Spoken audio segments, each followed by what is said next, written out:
3 hombres en una barca, sin contar al perro. Escrito por Jerome K. Jerome. Capítulo 19. Pasamos un par de días muy agradables en Oxford. Si bien hay demasiados perros en esta ciudad, el primer día Montmorency sostuvo 11 peleas y el segundo 14. Evidentemente debió de creerse en el paraíso. A los que piensan hacer de Oxford su punto de partida, he de aconsejarles: se lleven su propia barca, si no pueden llevársela de otro. Las barcas de alquiler que se encuentran en el Támesis más allá de Marlow generalmente son buenas, bien calafateadas, y mientras se les trate cuidadosamente, no es probable que se deshagan en menudos fragmentos o se hundan. Tienen todo lo necesario para sentarse, y poseen los dispositivos adecuados, si no todos, la mayor parte, para remar y gobernarlas. Sin embargo, poseen un enorme y capital defecto: no son decorativas. La barca que se alquila más allá de Marlow no es la clase de embarcación que sirve para darse importancia, pues a poco que uno se extralimite, le recuerda dónde está y en qué compañía. Esta es su principal, podríamos decir, su única recomendación. El sujeto que va a bordo es modesto y sencillo, gusta de quedarse bajo los árboles y casi siempre baja a primera hora de la mañana o últimas de la noche, cuando no hay mirones en las orillas, y si ve a algún conocido salta a tierra, extendiéndose detrás de un árbol. Un verano formé parte de un grupo que había alquilado una de esas barcas. Nadie sabía lo que quería decir embarcación de alquiler, ni tampoco lo supimos cuando lo vimos. Semanas antes habíamos reservado una barca donde esquife, y al bajar con nuestras maletas al embarcadero y dar nuestros nombres, el guarda dijo alegremente: muy bien, ustedes son aquellos señores que escribieron reservando un doble esquife. Muy bien, Jim, vete a buscar el Orgullo del Támesis. El muchacho, reapareciendo 5 minutos después con un trozo de madera andiluviana que parecía acabada de salir de una cueva de donde se la sacara sin precauciones, mi primera impresión fue que se trataba de una reliquia romana. Si bien no podía definir qué clase de reliquia, posiblemente era un fragmento de ataúd. Los alrededores del Alto Támesis están llenos de restos romanos, de ahí que me pareciera verosímil mi suposición. Pero el más formal de la pandilla, chico con veleidades de geólogo, despreció mi teoría romana, afirmando que para cualquier persona culta era evidente que lo que traía el mozuelo era una ballena fosilada, y nos hizo observar una serie de detalles que demostraban que el cetáceo perteneció a la época preglaciar.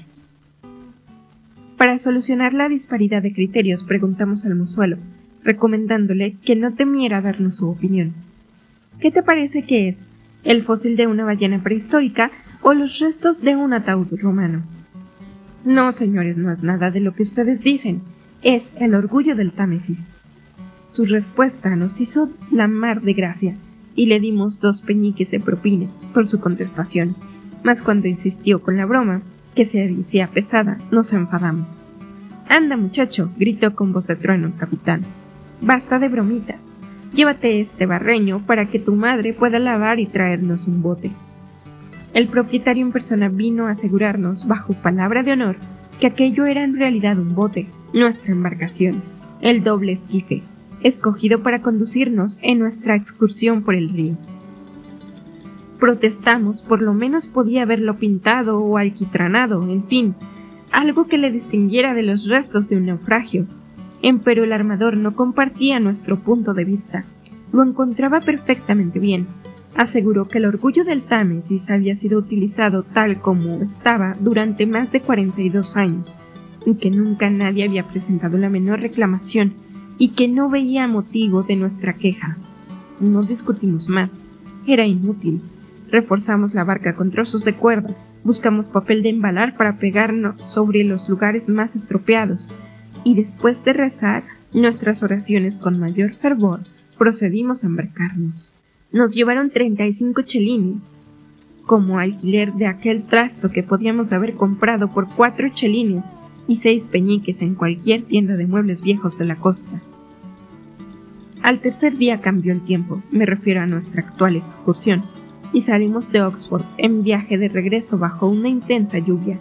El río con los rayos del sol danzando sobre las claras aguas, dorando los troncos de los árboles, iluminando los escarpados senderos, persiguiendo las sombras entre las ramas de los grandes sauces, convirtiendo en diamantes las gotitas de agua de los molinos, besando los lirios, jugando con el agua blanca de las esclusas, plateando las paredes llenas de musgo y los viejos puentes, iluminando los más humildes poblados, los verdes prados, riendo en cada arroyuelo, pintando a grandes brochazos las blancas velas y llenando el aire de su infinita gloria. Es algo parecido a un cuento de hadas.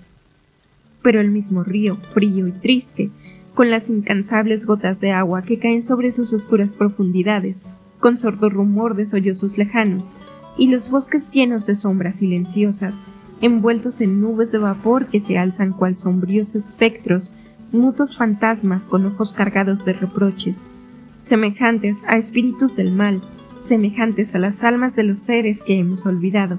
Es lugar habitado por los espíritus, es el reino de la tristeza y la melancolía. La luz del sol es la savia viviente de la naturaleza, y cuando el sol la ha abandonado, la madre tierra nos contempla con ojos tristes, sin energía ni expresión. Entonces, nos da pena estar con ella, que parece ignorarnos. Es una viuda inconsolable que ha perdido a su esposo bien amado, a quien sus hijos acarician tiernamente las frías manos, mirándola amorosamente sin lograr una sola sonrisa de comprensión. Todo el día estuvimos remando bajo la lluvia. ¡Qué tarea más melancólica! De primer momento, intentamos tomárnoslo alegremente. ¿Qué importancia tenía un cambio de tiempo? Sería divertido conocer otro aspecto del río, pues tampoco habíamos confiado que todo el tiempo brillara. Ni lo deseábamos. La naturaleza siempre es bella, incluso cuando llora. Durante las primeras horas, Harris y yo experimentamos un verdadero entusiasmo por la lluvia. Hasta entonamos una canción que ensalzaba los encantos de la vida bohemia, libre tanto en la tempestad como bajo el sol, oreada por todos los vientos y acariciada por la lluvia. Esta canción ridiculizaba a las personas que no sienten cariño hacia ese género de vida. Jorge, menos entusiasmado, abrió prudentemente su paraguas. A la hora de almorzar colocamos el toldo, manteniéndolo toda la tarde. Solo dejamos una pequeña abertura, desde donde se podía remar y escudriñar el horizonte. De esta manera cubrimos 9 millas, y al anochecer llegamos a Daylock. Honradamente, no puedo decir que tuviéramos una velada muy alegre. La lluvia caía con monótona persistencia. La barca, sus ocupantes y equipajes estaban concienzudamente mojados. La cena no nos dejó muy satisfechos. El pastel de ternera fría resultaba poco apetitoso cuando no se tiene hambre. Yo me hubiese comido una costilla calentita. Harris ensalzaba los méritos del lenguado y la salsa blanca, y pasó las sobras de su plato a Montmorency, que lo rehusó dignamente, y aparentemente ofendido por el ofrecimiento, fue a sentarse al otro extremo de la barca. «Haced el favor de callaros mientras como esta carne tan insípida», rogó Jorge al oír el intercambio de recetas gastronómicas. Después hicimos una partida de cartas. Al cabo de hora y media, Jorge había ganado 4 peñiques. Este chico siempre tiene suerte en el juego, y Harris y yo habíamos perdido exactamente 2 peñiques cada uno, y decidimos abandonar el vicio. «El juego da una insana excitación nerviosa que lleva a lamentables extremos», afirmó Harris gravemente. «Os propongo el desquite», dijo Jorge alegremente. Harris y un servidor no quisimos seguir luchando contra el destino. Preferimos prepararnos unos cuantos grogos calientes y charlar un ratito. «Hace 2 años», contó Jorge, «en una excursión al Támesis conocí a un muchacho que durmió en una barca, en un día como hoy. A consecuencia de esto le sobrevinieron unas fiebres reumáticas que le costaron la vida al cabo de 10 días, y tras una larga agonía. Pobre chico, tan joven y a punto de casarse». Esta historia recordó a Harris un amigo suyo que perteneció a los voluntarios, y por dormir debajo de su tienda una noche de lluvia en Alresford, a la mañana siguiente despertó baldado de por vida. «Cuando estemos en Londres os lo presentaré y vuestro corazón derramará lágrimas de sangre». De esto pasamos a un alegre charloteo sobre ciática, fiebres, reumatismo, enfermedades pulmonares, bronquitis, etc. Harris hizo observar el terrible dilema en que nos encontrábamos. Si alguien caía gravemente enfermo durante la noche, dado lo apartados que nos encontrábamos de los médicos y la farmacia, se hizo necesario distraerse. En nuestros rostros aparecían tristes expresiones, y propuse a Jorge que tocara algo cómico. No se hizo del rogar, ni se excusó diciendo que no tenía la música. Cogió el banjo y empezó. Dos grandes ojos negros. Siempre he considerado esta canción como una cosa sin importancia, pero la enorme cantidad de tristeza que Jorge extrajo de sus compases fue algo que me sorprendió. Mientras nuestro amigo cantaba, en Harris y en mí crecía el infinito deseo de caer uno en brazos del otro y sollozar inconsolablemente. A costa de grandes esfuerzos contuvimos nuestras lágrimas, escuchando en silencio la triste melodía. Al llegar el refrán, hicimos un desesperado esfuerzo para alegrarnos y llenamos de nuevo nuestros vasos y nos unimos a la música.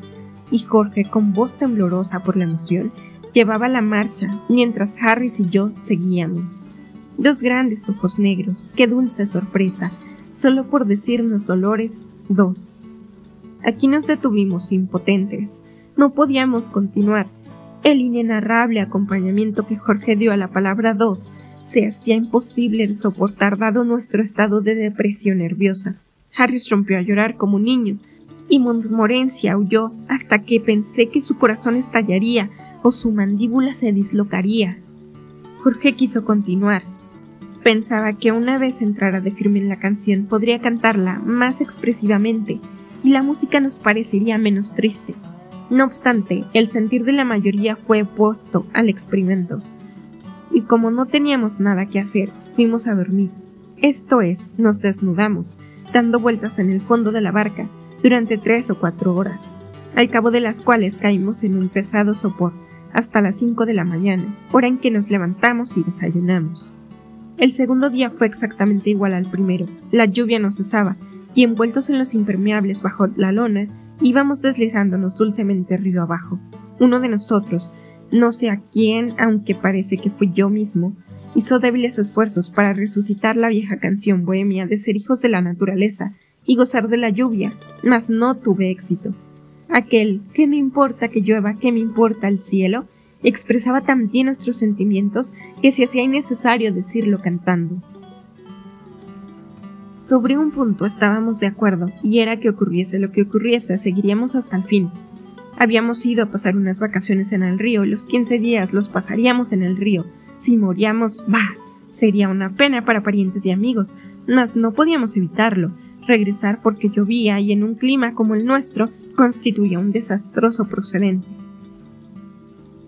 Solo faltan 2 días, dijo Harris animándonos. Somos jóvenes y fuertes, bien podemos resistirlos. A eso de las 4 discutimos sobre nuestros planes de la noche. Acabábamos de pasar Goring y decidimos atrancar en Pongmoor, donde pasaríamos la noche. Otra nochecita toledana, murmuró Jorge. Esta perspectiva nos afectó bastante. Llegaríamos a Pangbourne a las 6, terminaríamos la cana, digamos a las 6:30, y entonces podríamos dar una vuelta por la aldea, bajo la lluvia, o sentarnos en un mal iluminado fonducho, a leer el almanaque. El Alhambra estaría más animado, dijo Harry sacando la cabeza para inspeccionar el cielo. Con una cena en X, agregué inconscientemente. Sí, es una verdadera pena que hayamos decidido quedarnos en esta barca, murmuró Harris. Hubo un silencio. Si no hubiésemos decidido ir en busca de la muerte dentro de este infecto féretro, observó Jorge mirando alevosamente la barca. Valdría la pena saber que sale un tren de Pangbourne a las 5:00. Nos dejaría en Londres a tiempo de comer una costilla, y luego ir a un lugar que acabáis de mencionar. Nadie contestó. Nos miramos unos a otros. Cada cual creía ver sus propios pensamientos confundidos y débiles en los rostros de los demás. Cogimos la maleta y desembarcamos silenciosamente. No había ni un alma en los alrededores. 20 minutos después, 3 individuos seguidos de un perro, de lastimoso aspecto, salían furtivamente del embarcadero del Swan, hacia la estación del tren, ataviados de la siguiente, poco elegante e inadecuada manera. Zapatos negros, sucios, trajes de franela muy sucio, sombrero de fieltro castaño manchadísimo, impermeables muy mojados y paraguas. Engañamos al barquero de Pangbourne, pues nos faltó valor para decir que huíamos de la lluvia. Le dejamos el bote y cuanto contenía, dándole instrucciones para que lo tuviera a punto a las 9 de la siguiente mañana. Si algo imprevisto nos ocurriera, impidiéndonos regresar, se lo comunicaríamos por escrito. Llegamos a Paddington a las 7 y tomamos un coche para ir al restaurante en cuestión, donde hicimos una ligera comida. Encargamos una cena para las 10:30, dejando allí a Montmorency, y continuamos hacia Leicester Square. En la Alhambra llamamos la atención del público. Al llegar a la taquilla se nos invitó sin gran amabilidad a entrar por la puerta de la calle Castle, entrada de artistas, informándonos siempre con la misma falta de amabilidad que llegábamos con un retraso de media hora. Nos costó gran trabajo convencer al empleado de que no éramos los universalmente afamados equilibristas de las montañas del Himalaya, hasta que finalmente cogió el dinero y nos dejó entrar. En el interior nuestro éxito fue mucho más apoteósico. Nuestros rostros tostados por el sol y nuestra pintoresca indumentaria causaron la admiración de la distinguida concurrencia. En una palabra, atrajimos todas las miradas. ¡Qué orgullosos nos sentíamos! Apenas hubo terminado el primer ballet, fuimos al restaurante, donde nos esperaba la cena. He de confesar que aquella apetitosa cena nos colmó de alegría. Durante 10 días habíamos vivido alimentándonos de carne fría, pasteles, pan y confitura. Como si dijéramos una simple y alimenticia dieta sin grandes atractivos. El olor del Borgoña, el perfume de las salsas francesas y la presencia de servilletas limpias y largos y tiernos panecillos llamaban cual bien amados visitantes a las puertas de nuestras almas. Estuvimos ejercitando las mandíbulas bastante rato, bebiendo de firme. Luego dejamos los platos, apartamos los cubiertos, nos sentamos bien, estirando las piernas y examinamos críticamente el techo, cosa que antes no nos fue posible hacer, y dejamos las copas, sintiéndonos saturados de bondad, de perdón, de generosidad. En ese instante Harris, que se hallaba sentado cerca de la ventana, apartó la cortina mirando a la calle. Todo estaba lleno de las sombras de la noche. Las luces parpadeaban bajo la lluvia, que seguía cayendo vigorosamente, y un torrente de agua iba a parar a las cloacas. Unos cuantos transeúntes calados hasta los huesos pasaron encogidos bajo los paraguas. Las mujeres caminaban arremangándose cuidadosamente las faldas. Pues bien, dijo Harris tomando su copa. Hemos tenido un agradable viaje. Muchas gracias, abuelo Támesis, aunque creo que hicimos santamente en interrumpirlo. A la salud de 3 hombres que salieron felizmente de una barca. Y Montmorency, sentado sobre sus patas posteriores, dio una mirada a la oscuridad de la noche, y ladró brevemente para demostrarnos su ferviente adhesión al brindis de Harris. Fin.